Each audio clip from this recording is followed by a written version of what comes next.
Teen anxiety is on the rise, and finding the right help can feel overwhelming for families. But what if the standard approach is part of the problem? A one-size-fits-all plan can lead to disengagement and even relapse. This isn't about preference, it's about biology. Therapies designed for adults often don't work for teenagers because the parts of their brain responsible for control and decision-making are still under construction.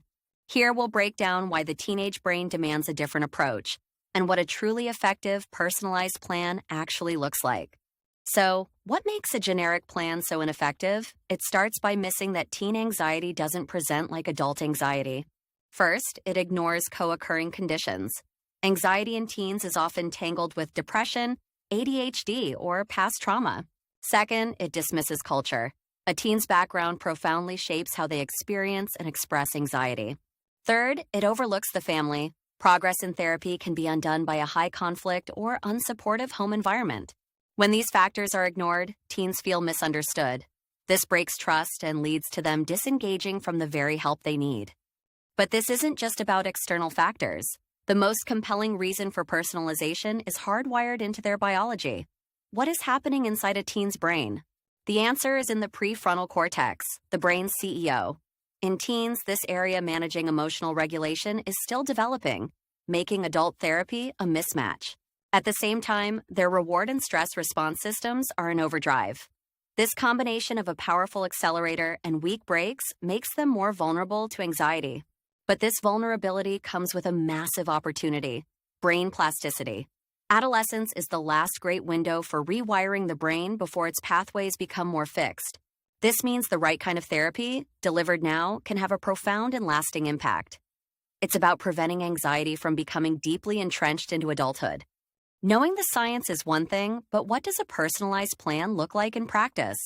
It begins with a deep, comprehensive assessment.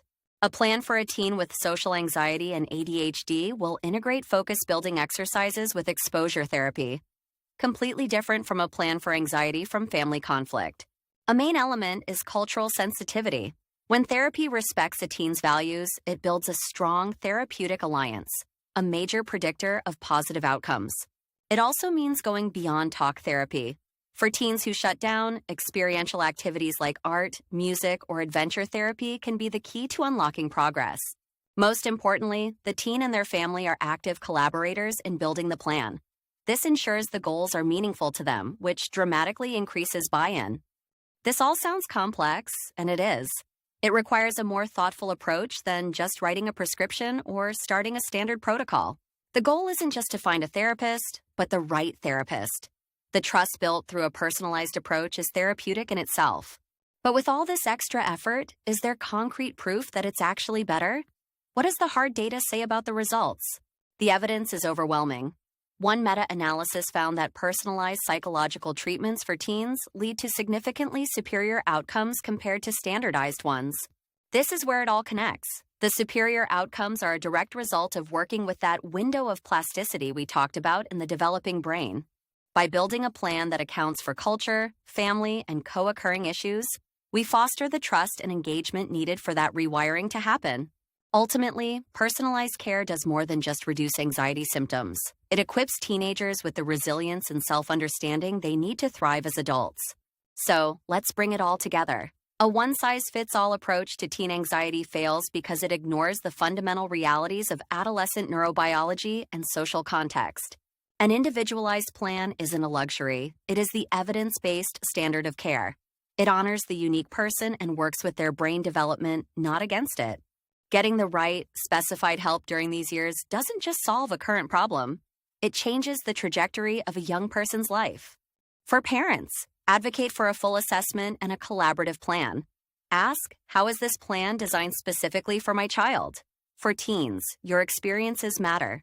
For professionals, let's continue to champion the nuanced, personalized care that our adolescent clients need to heal and grow. Anxiety is a condition your teen doesn't have to struggle with. The right treatments are out there, giving them the skills they need to cope. What's your main takeaway as a parent? Share your thoughts and experiences to keep learning.